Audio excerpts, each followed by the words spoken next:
everyone, I am back again. So this was an unexpected purchase. It's one that I have done before, but it's not something that I do all the time. But I did get an email from them and letting me know that one of the boxes that I bought previously, there was another offer on a similar thing. So I decided, why not? So I bought another one. So it's just Killin Time, and I'm just gonna grab it. Here it is. So it's quite a large one. This is actually a mystery box. So you may remember I did one of these, I think was it back in February, March time this year, and I've also done the monthly box of this as well a couple of times. I think sort of last year as well. But they emailed and said that they had some offers on, and the mystery boxes were 50% off. So this was one that was initially supposed to be £30, but obviously with the 50% off it was 15 plus the postage, so it ended up being about £20 altogether. So for those of you who aren't familiar with Just Killin Time, I think you can probably get the gist of what it's about based on the name and probably based on the artwork on the box that you've probably been studying as I've been standing here holding it. But it's a true crime subscription box, and it contains hand-picked and specially created mystery and collectible items related to true crime. So there's usually books, clothing, stickers, badges, magazines, and other little bits and bobs, little cards with different cases on and things like that, art prints. There's lots of different things that I've received in this box previously, and I've really enjoyed it. So I am thinking, to be fair, of subscribing to it all together. It's probably going to happen. It's probably inevitable, but I did want to get the mystery box. Now, full disclosure, I have already looked inside, just mainly to make sure that the items in there were, you know, not damaged or anything like that, because with it being quite a big box, as you can hear, things move around in there. So I just wanted to make sure that there was nothing damaged or that could be damaged during the transit.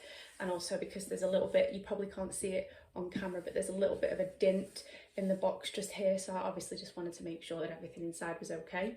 And I've seen that there are a couple of things in here that I did receive in the last mystery box, but of course, that is the risk that you take with this kind of thing. When you buy mystery boxes, there is always a risk that you're going to receive items that you've received previously. So I'm not, you know, too upset about it. I'm going to put it down because it's heavy.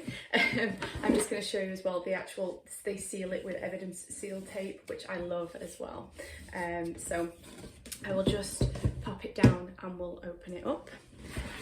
And then I'll try and hold it up again just to show you a little bit of the contents, but of course I'll be going into things in detail with you anyway. So the first item I'm going to show you is one of the items that I did receive in the last mystery box that I got.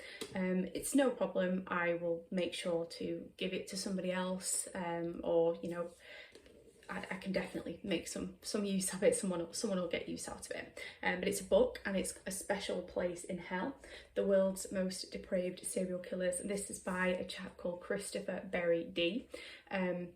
Now, I've got a few of his books. He is a Sunday Times bestseller, I believe, and he writes about true crime. So, as I say, I have a few of his previous books. He has one called Talking with Serial Killers, which was one of the very first true crime books I actually read. So he kind of is a little bit responsible for my interest, shall we say. For those of you who aren't aware, I am trained in, or I have studied psychology extensively for 5 years, and I specialised in forensic and criminal psychology in my undergraduate degree. So I have obviously an element of interest in a professional sense, as well as just an interest in a personal sense, because it is a fascinating area. So this, the blurb on the back, it says, Sunday Times best-selling author Christopher Berry D is the man who talks to serial killers. A world-renowned investigative criminologist, he's gained the trust of murderers across the world, entered their high-security prisons and discussed in detail their shocking crimes. The killer's pursuit of horror and violence is described through the unique audio and videotape interviews which Beredy conducted deep inside the bowels of some of the world's toughest prisons. A Special Place in Hell collects interviews from those killers, who Beredy considers the most depraved and savage, into this astounding and disturbing book. Not only does it describe Beredy's meetings with some of the world's most evil men and women, it also reproduces verbatim their very words as they describe their crimes, allowing the reader a glimpse into the inner workings of the people who've committed the worst crime possible, to mercilessly take the life of another human being. So as I say, this was featured in the last mystery box. I'll probably pass this on to somebody I know. I have multiple friends and family members who are also interested in true crime, who I know will probably very much enjoy reading this. I still haven't finished it. I have had a few books sort of on the go that I've been trying to dip in and out of. I'm trying to get better at just reading one book at a time, but I got so behind with my reading that I thought I'll try and read too many at once, and it's now yeah, so I'm going to try and get it finished. But his writing style is really good. I find it really interesting, the way that he describes things, the questions that he asks to the killers are, you know, really interesting. It's the questions that we all want the answers to, you know. And just to kind of give you an idea of some of the people that are in this particular book, there is, of course, Mr. Ted Bundy, who doesn't need any introduction whatsoever. There's Peter Curtin, Kenneth Bianchi and Angela Buono, who are also known as the Hillside Stranglers. Peter Sutcliffe, who was the Yorkshire Ripper. I'm from Yorkshire, I live in Yorkshire, so that case is one that I'm very familiar with. It's one that's quite close to my heart for a number of reasons. Jeffrey Dahmer, of course, again, needs no introduction, but there's also a few in here that maybe aren't as well known as well, which I like. I like that mixture of, you know, ones that are, you know, really common. I mean, who is more talked about than Ted Bundy when you think of serial killer? Ted Bundy, Jeffrey Dahmer, Richard Ramirez are the three that kind of come instantly to mind when I think of serial killers. And I'm sure for most of you out there as well, it's probably the same or similar. Maybe Ed Kemper for a few of you as well. But it's nice. Nice is the wrong word. We're talking about serial killers here. That's not nice. But what I mean is, it's good that he's included some other people in there that maybe aren't as well known about. It always interests me why some of them get more press, I guess, or talked about more than others. I'm not sure why that is. I guess maybe with Ted Bundy, it's because he was portrayed as charming, attractive.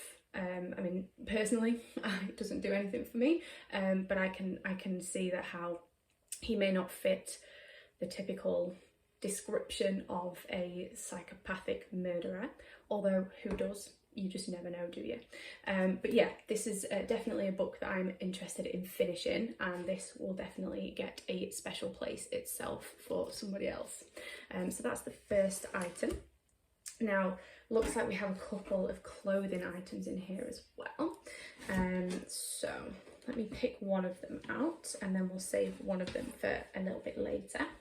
So this is a t-shirt, pink. It says Free Britney on one side, and I hadn't actually noticed this, but I love it. It says Fuck Cosby on the back.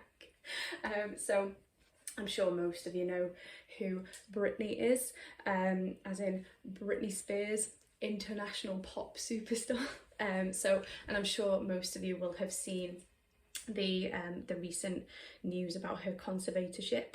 So I will be honest here and say I wasn't as clued up on that as maybe I should be. So I did look into it a little bit when it was all going on, and what I managed to find out was that a conservatorship is something that is granted by a court for individuals who are not able to make decisions for themselves.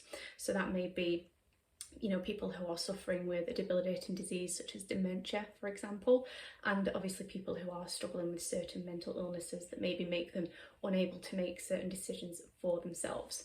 So a conservatorship is put in place for that purpose. So in Britney's case, it was split into two parts. So there was a part that was to do with her estate and her financial situation, and there was one for her as a person.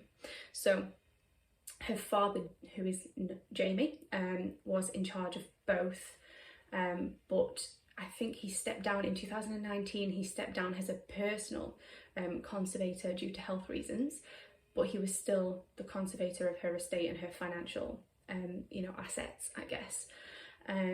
He was then replaced by a court-appointed care professional to make those decisions in terms of Britney's personal life. Now, he was then suspended as her financial conservator last year, and this is when it was all kind of going on in the media and everyone was saying, free Britney. And he was replaced by an accountant who was chosen by Britney and her lawyer. And Britney spoke out about it in great detail, how the conservatorship has affected her. She said she felt it's harmed her more than it's helped her, and she's obviously now free to move into the next chapter of her life. So that was a massive thing. There was everybody saying free Britney, so I now have a t-shirt with it on. It might be a little bit out of date, but hey, I'll still wear it.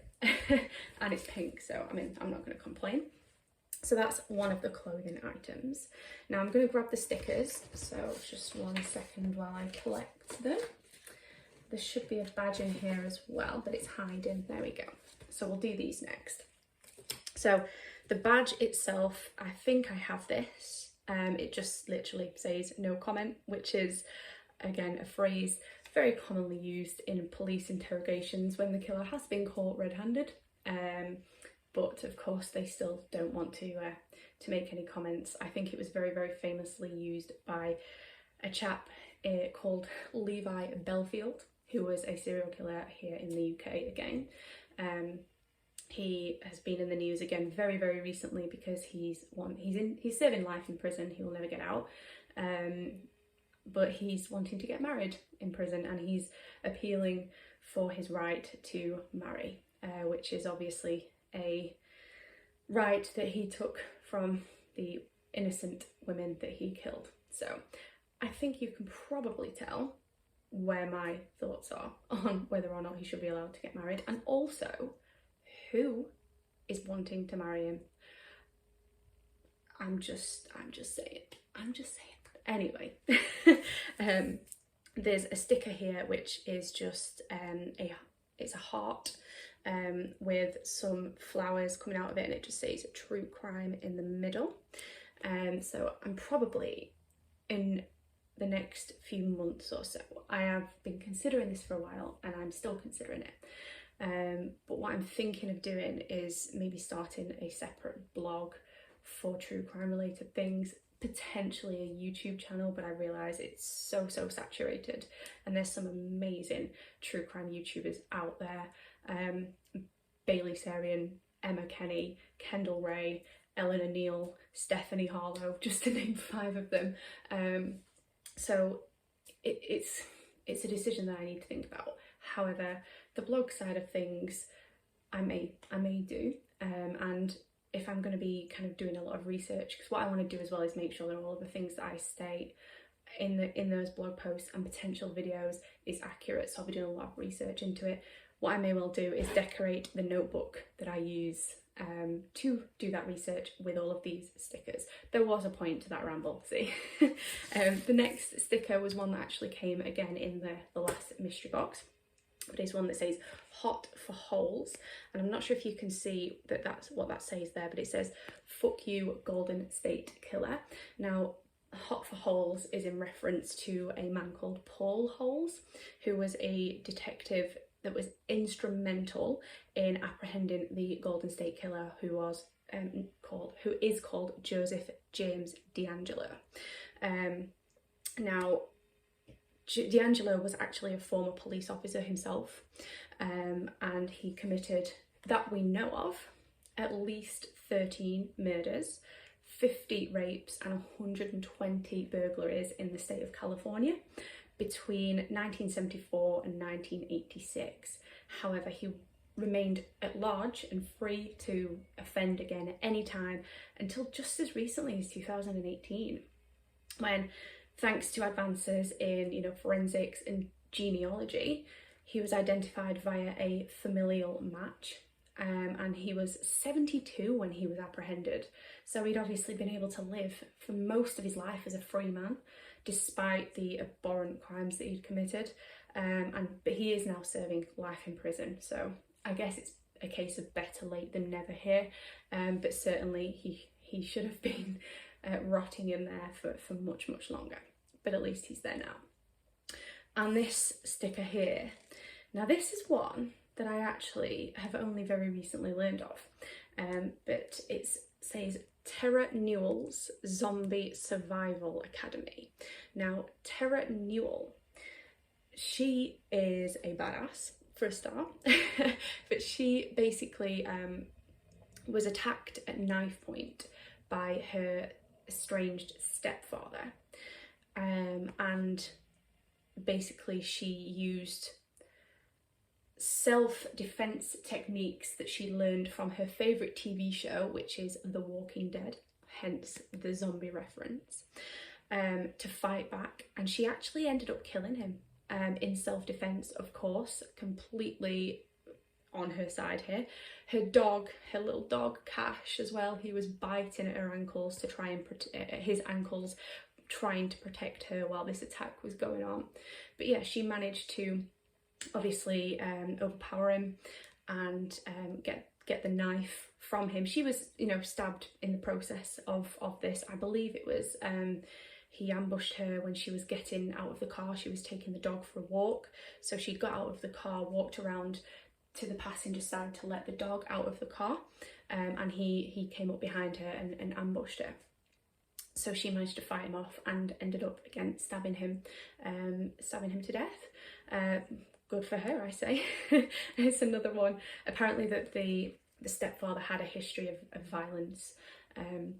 So, you know, I mean, good for her. And she now uses, I believe she does a lot of talks and teaches other women self-defense techniques as well. So she's used that experience for good, which is amazing too. So that's all the stickers and the badge. Now again, some that were featured in the last box, so I will just very briefly talk about them, because if you do want to kind of learn a little bit more, you can find the video of my last mystery unboxing. But there's 4 postcards here, all with things on relating to true crime. So we have Amido Black, which is used to test for blood in latent fingerprints. There's also, obviously on the back, you can actually send them as postcards should you wish. We've got diphenylamine, I think that's how you pronounce it, I do apologise, but this is a toxic substance that is present in gunshot residue. We have luminol, which is used to test for blood at a crime scene. So it's that spray that if you ever watched CSI back in the day, when they would spray things and it would glow blue, that was luminol that they were using. It basically reacts to the hemoglobin in the blood, the iron in the blood, which makes the chemical in luminol glow blue. And finally, we have acid phosphate, which is used to identify the presence of semen. So I'm not sure if I would use these to actually send as postcards, but they certainly make for interesting art prints to display. Just while we are on the subject of gunshot residue, I do just want to express my sadness, condolences, disbelief with regards to the recent shootings in the USA. So obviously there was the one at it was a convenience store, a supermarket, I believe.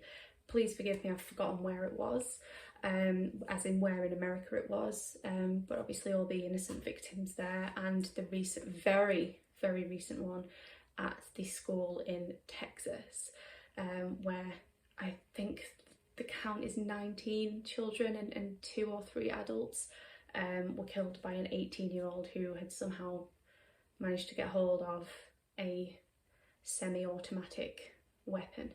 I don't want to use this video to talk about my feelings towards guns, gun laws, gun crime, anything like that. This is not the platform, this is not the time.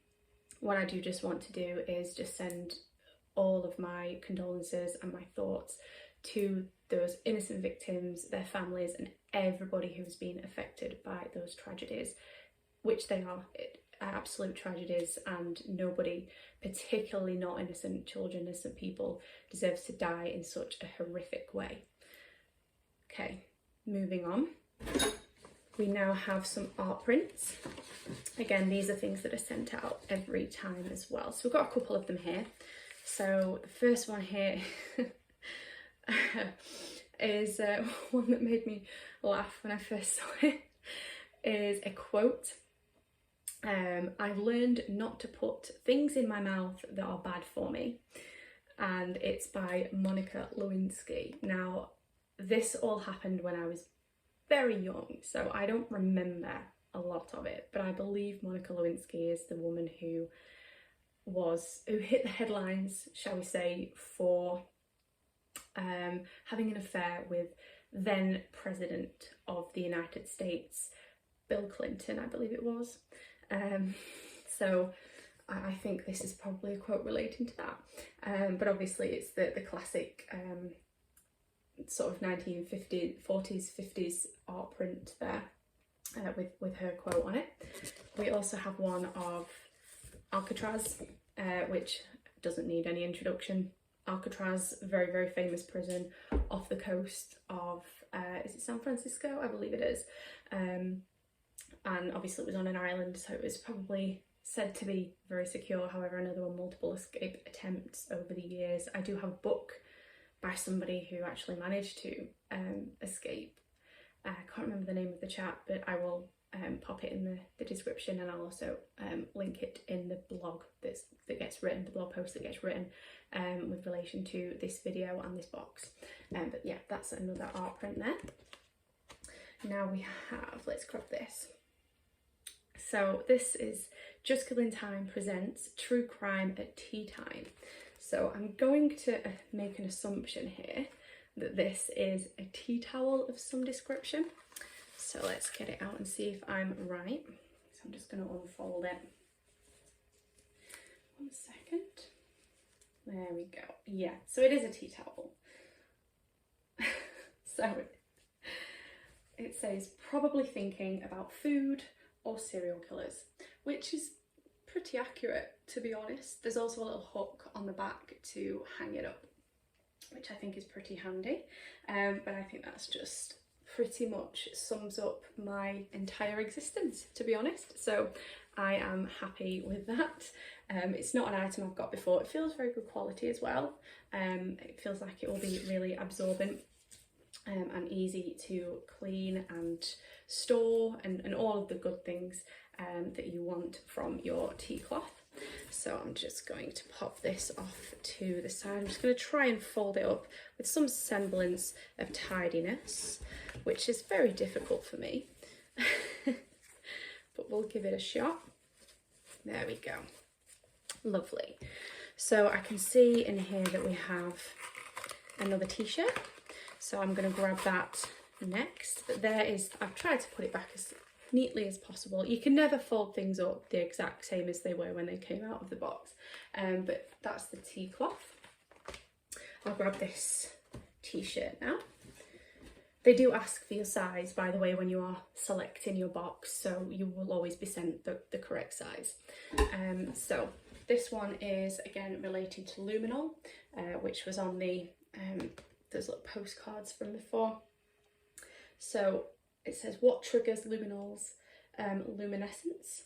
So blood, bleach, feces, urine, and horseradish, apparently. Very random. But I believe that is obviously the chemical symbol for it. I'm just going to have a look to see here what it says. The reaction that triggers luminol's chemiluminescence has to be catalysed. The iron in blood can carry out this role, but luminol can also be oxidised by bleach to achieve the same effect. Enzymes in feces and horseradish can also help trigger the reaction. So, an educational t-shirt there for all of us. I had no idea that the luminol reacted to horseradish. You learn something new every day. So I'm just going to pop this off to the side. So that's the second clothing item. So last time I got a t-shirt and it was like a baseball cap. So obviously this time around I have 2 t-shirts. What we also have are some case cards. So a couple of them, again, I already have from past boxes. These are things that are included in the monthly subscription boxes too. So we have Henry Lear. Now I believe I received one about him in the last mystery box that I got. So just to try and give you a brief summary of what's on this card, he committed one of the most horrific mass killings in the history of North Dakota. And this was in April of 1920. It took place on a farm of a chap called Jacob Wolf.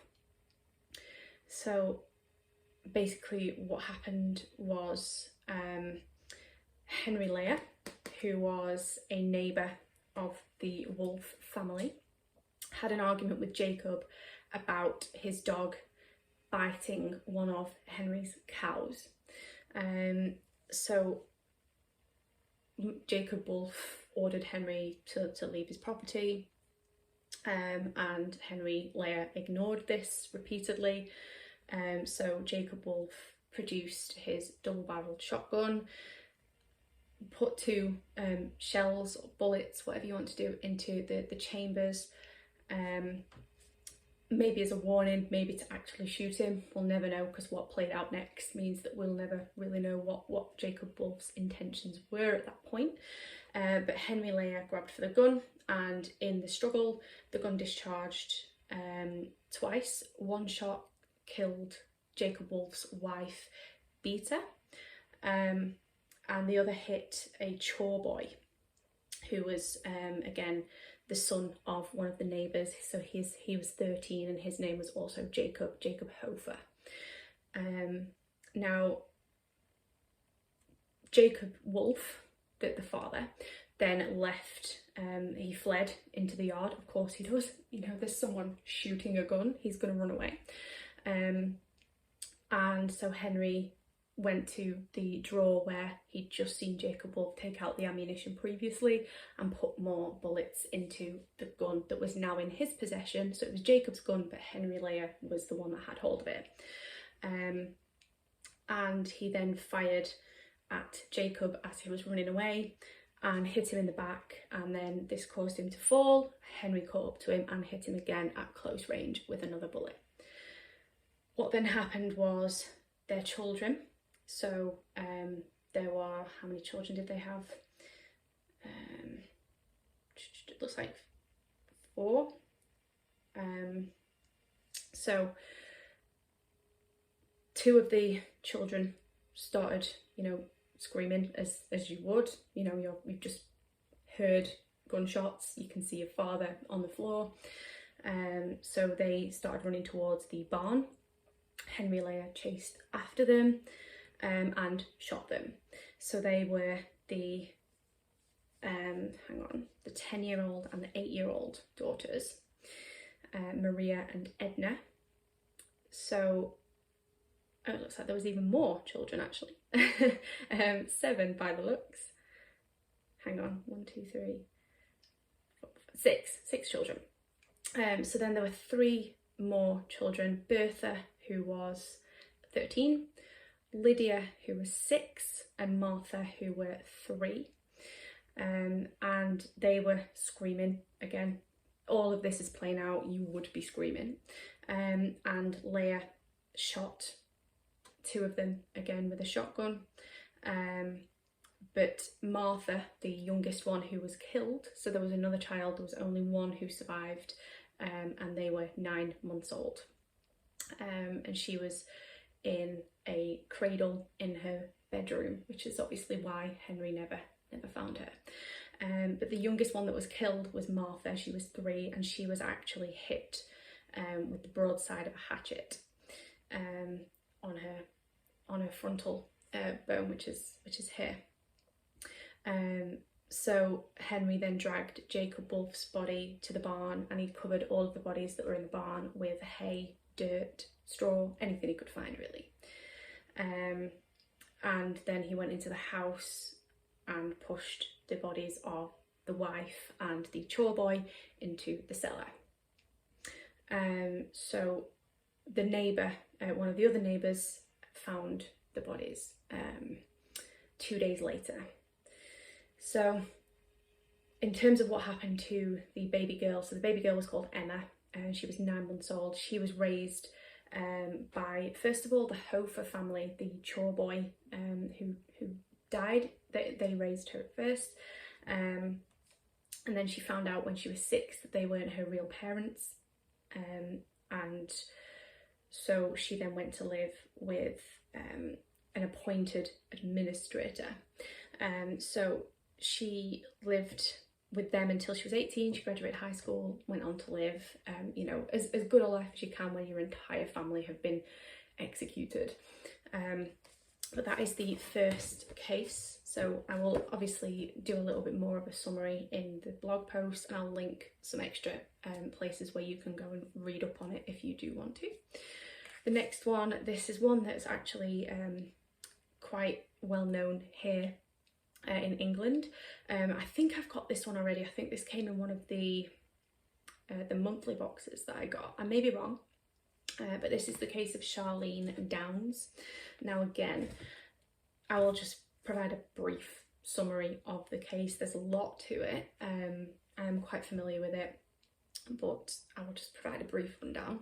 So Charlene Downs was 14, and she was from Blackpool, which is in the north of England. It's over in Lancashire, so Manchester and Liverpool, over kind of that side of England. Now Blackpool it's a coastal place, it's beach and things like that. I've been a few times, but it is definitely kind of a quintessential British northern seaside town, city. I'm not sure if it is a town, I think. So she was from there. She was 14. She went missing in November of 2003. So on the night of her disappearance, her mum, who was called Karen, waved her off as she went to meet some friends in town, and told her to be back by 10. She had a curfew of 10 p.m. So thinking back to 2003, I would have been 12 years old at the time. So it was a completely, you know, different time even then. So this girl wouldn't have been, you know, much older than me if she was still here now. Now, when she didn't turn up at her appointed curfew time and still wasn't there the next morning, her parents understandably were concerned, but they had to wait 48 hours to report her missing, because that was I'm not sure if it is still the case now, but that was the case at the time. The police wouldn't take a missing persons case seriously until 48 hours had elapsed. Obviously by that time, a person could be anywhere, couldn't they? Especially a 14-year-old girl. So once the 48 hours had passed, she was reported as missing, and the investigation into her disappearance began. So it uncovered a whole, like, just shit show, for want of a better phrase, of a very seedy side to the town, where there were some takeaway owners who would bribe children with food and cigarettes and drugs in return for sexual favours. And it's thought that around 60 young girls, some as young as 11, were victim to similar abuse at the hands of these people. Now, to Charlene's family, to their utter dismay, the police probably didn't handle this case as well as they could have done, that's putting it lightly. They put off any investigation initially because they thought she'd just run away.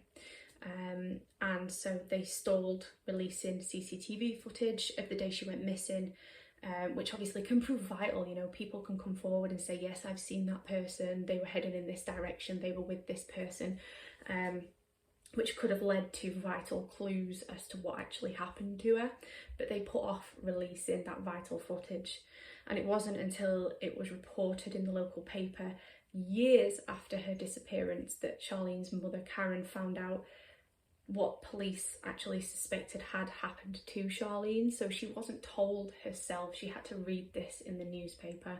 But what the police surmised or believed had happened to Charlene was that there were two takeaway owners who obviously were also in Blackpool, and they'd been heard making jokes about the murder of Charlene. But not only making jokes about murdering her, but also making jokes about the fact that they'd cut her body up and sold her as kebab meat in their shop. So obviously you're a mother, your 14-year-old daughter has been missing for years, you have no idea where she is, what's happened to her. You open a newspaper and you see your daughter's face and you read that in the newspaper, and that's the first you've heard of it. How would you feel? Because I know how I would feel, and it isn't good.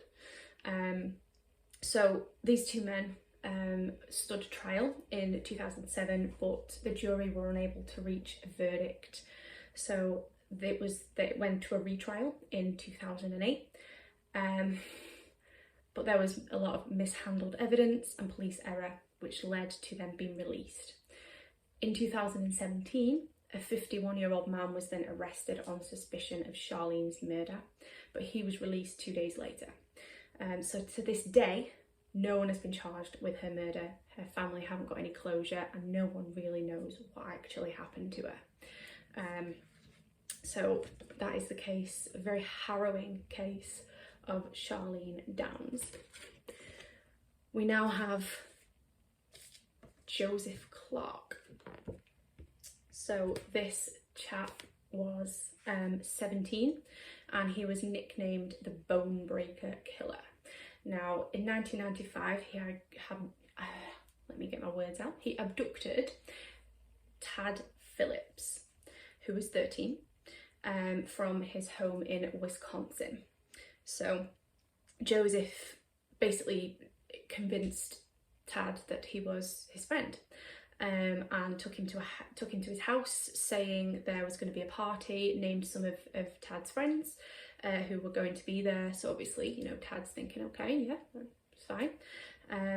Once Joseph got Tad upstairs, things turned sour, and he threw Tad onto the bed and began to twist his foot until the bone just above his ankle snapped, as a bone does when it's taken out of its normal position. So he would continue to break more and more of Tad's bones in that way. And then in between doing that, he would act like he was Tad's friend, carrying him to the sofa to watch movies with him. He would wrap socks around his broken legs to care for him, and then switch back to the violence again.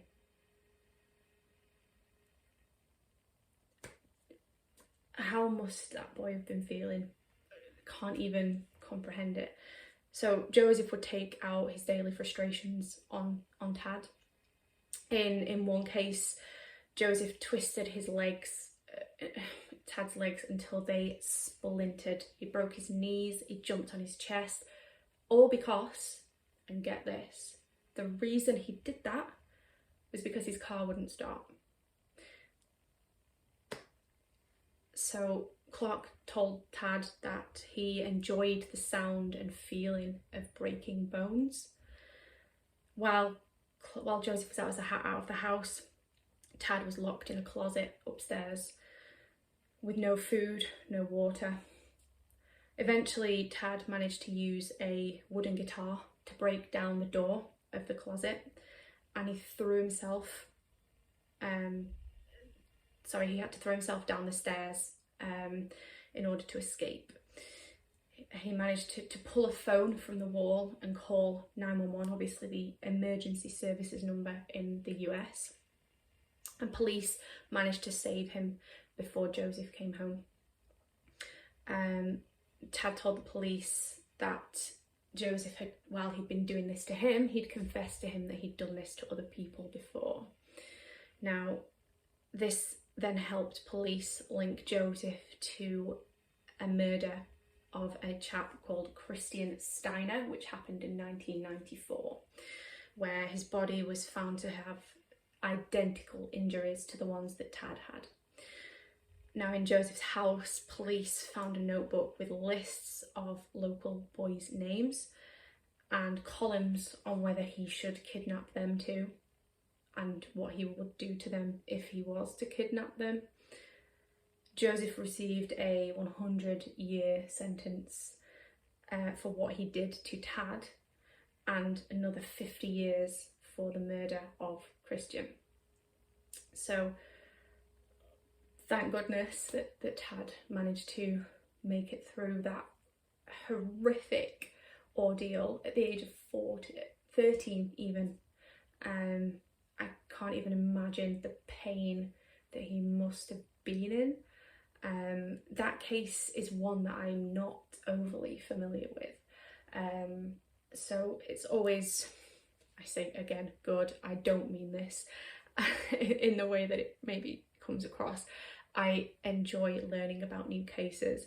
I don't enjoy the fact that these things happen. I don't enjoy what these people experienced. My interest comes from what spurs the perpetrator on, what causes them to behave the way they do. But I also love to hear a good survival story as well. I may have to look this up a little bit as well and just find out how Tad's doing now. I hope he's okay. I can't even imagine that kind of pain he must have been in. And then we also have Sarah Tarant and Raymond Roth. I think I have this one, I'm not sure. I've definitely heard of the case. So again, very brief overview. In 2016, during a police interview, Sarah Toft admitted to her role in murdering her partner, and she told officers that she had laced his mashed potato with sleeping pills to knock him out, so that her little bit on the side, her secret lover Raymond Roth, could then kill him. So before his death, Sarah was living, had been with her boyfriend for 9 years. They'd got 4 children together. So she began her affair with Raymond Roth about a year before the crime was committed, just after Raymond's wife passed away from cancer. So police believe that it was Sarah who actually pursued Raymond, sending him, sexual photographs of herself. They would meet every day, often more than once, and engaged in outdoor pursuits, shall we say. And Sarah then found out that she was pregnant, and she believed that it was Raymond's child rather than her partner. Alois Rez, I believe his name was. I think that's how you pronounce it. I do apologise if that is incorrect. So when Raymond found out that Sarah was pregnant, he gave her an ultimatum. He said, leave your partner or I'm going to kill you. That's obviously, completely understandable ultimatum, leave or die. Anyway, so on July 23rd in 2013, Sarah, fed her partner the laced mashed potatoes, and then Raymond killed him. They worked together to put the body in Raymond's car, and that body still hasn't been found, by the way. And Sarah insists she doesn't know where it is because Raymond was the one who took it away to get rid of it. So Raymond was sentenced to 24 years for his role in the crime, and Sarah received a sentence of 10 years and 8 months. So, crime of passion there, shall we say. So, The last thing in the box is something again that they always include, and this is a magazine that I actually read very regularly. It isn't an issue that I have, which I'm very happy about, but it's Real Crime. So they've included a couple of different magazines. So I've had one called Crime Monthly before, which is another one that I buy, but it's always nice to receive them in this box. So this is one. So okay, so we have Leonard Lake and Charles Ng. Now again, they are some prolific serial killers, but are ones that are maybe not as well known as, again, your Bundys, your Dahmers, your Ramirez's. We also have the Sadie Hartley Murder Diaries. Now this is a case that happened again over here in the UK. It was a case again of a jealous lover scorned, shall we say. It's the Hammer Hijacker, so I'm interested to find out what that's about. Addicted to Murder. Now that looks like Andrei Pichuchin. I believe that's how you pronounce his name. It's probably not. I'm not great at pronunciation. Again, another, I believe they called him the chessboard killer. We then have the Butcher of Paris, Dr. Pitois, who told them he would help them flee the Nazis, and I'm assuming he didn't do that at all. Australia's Woman in the Pit. Did the Tynong North serial killer know his victims? And then Canoe Death Con couple, he faked his own death to pay off his debts. That is a whole web, let me tell you, that I am yet to untangle fully, but I will be getting immersed in that. There's also some extra things here. It's about the Stephen Lawrence murder. Again, a murder that happened over here in the UK. I wasn't, again, it might even have been before I was born. I can't fully remember. If I was born, I wasn't very old, so I'm unfamiliar with the full ins and outs of the case, but I'm definitely interested to get a little bit more informed about it.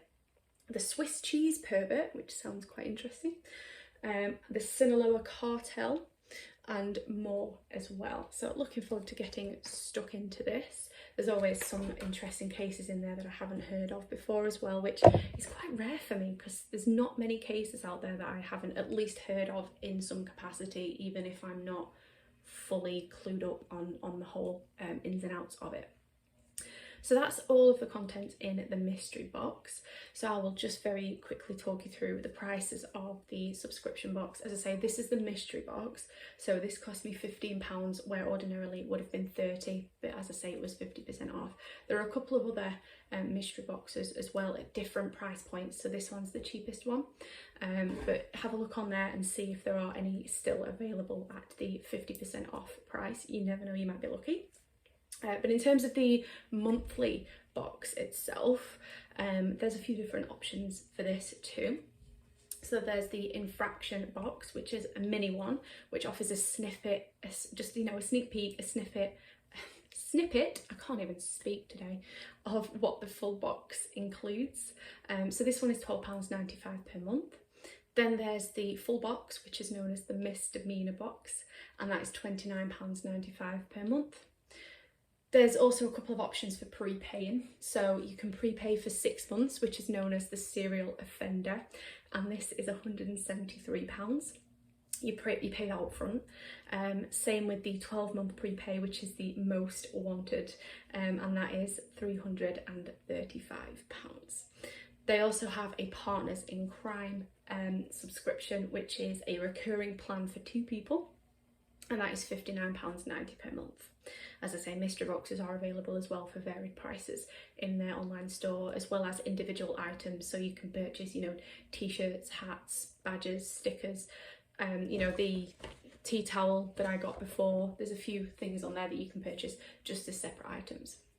They have also very recently launched a book club subscription box as well, which is obviously centered around the book, but it does include a few other items as well. So I'm gonna kind of check that out too and see what that's all about.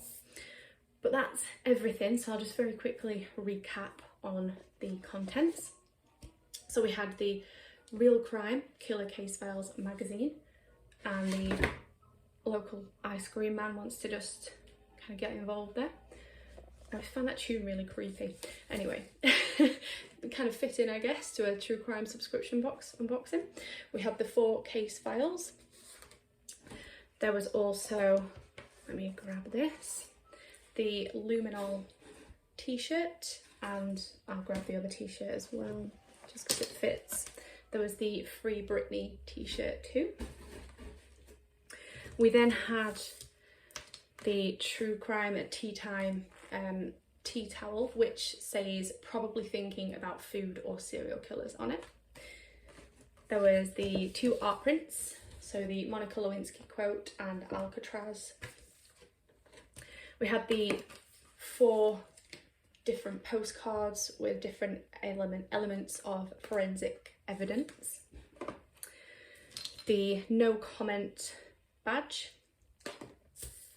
We had, oh, let me grab them, the 3 stickers.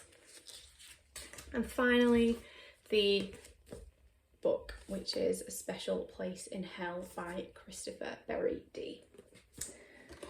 So that's everything in the box. I'll just kind of close it up and show you the print again, because I love the print of this box. I also love, and I've only just noticed this, so because I'm getting old, where it says subscription box there, the RIP, it probably doesn't come up on the video here, but the RIP is actually in red and the rest of it is in black, which is very clever. But as you can see, there's lots of different drawings on the box itself, which makes it very interesting. It must be quite interesting for the post lady who has to deliver it to me as well. Bless her, she must be like, who is this person? So that's everything that I was going to show you. As I say, let me know if you would be interested in me covering true crime cases. I would do it on a different channel because I don't really think this channel is the right platform for it. Maybe I'm wrong, but I don't feel like it is. But let me know if you would be interested in that sort of thing. Also, let me know if this is the kind of subscription box that you would subscribe to. I do realise there may be some people who find it a little bit odd, maybe, that there is a subscription box dedicated to this kind of thing. But I think what I like about this is that it's very empowering towards the victims and survivors, and it pokes fun at the perpetrators. You know, it makes fun of them. It makes them look stupid, which is the least that they deserve. You know, I've had art prints in the past where they've drawn Jeffrey Dahmer as a llama. You know, lots of different things like that where it makes them look like an idiot, which is, you know, that's definitely, they deserve to be called much, much stronger than that. So I appreciate, you know, that there may be different viewpoints on this type of thing, but for me, I find it fascinating. I especially like to use my knowledge and use this sort of thing to remember the victims of those crimes. They're often the ones that are forgotten about. You know, it's the names of the killers that are notorious and that people talk about and remember, and the innocent victims whose lives were stolen by them for no good reason are often forgotten. What I like about this is they try and empower that. They try and empower the victims, remember the victims' names, and help to keep their names alive, essentially. When, you know, unfortunately their physical being can't be alive any longer through no fault of their own. So yeah, I understand there may be some different viewpoints on this kind of box. It was something that I ummed and ahed over whether or not to even do on this channel, because I realised that most of the boxes I do are, you know, very light-hearted, beauty related, skincare, lifestyle, that kind of thing. But this is still a subscription box and it's still something that interests me. I want to make sure that if I do go down the route of doing the true crime blog, that I remember the victims in this, and where possible, obviously, get their name out and their legacy so that they are not forgotten, which I'm sure, you know, their families are doing too. So, as I say, I've rambled on for far too long now, so thank you all very much for watching. I will have a published review of this on the blog, as I always do. You can find the link for that in the description of this video, along with my Instagram as well. There will be some pictures and things of various items in this box going up on Instagram over the coming weeks once the review is published as well. But make sure you have a read through that. I'll be putting links into all the cases so you can go on and look into them in a little bit more detail should you wish to. I'm sure I'll be back soon with another unboxing of something else. I know I have got one on the way, so I will be back to show you what's in that when it arrives. But for now, thank you for watching, and I will see you all soon. Bye!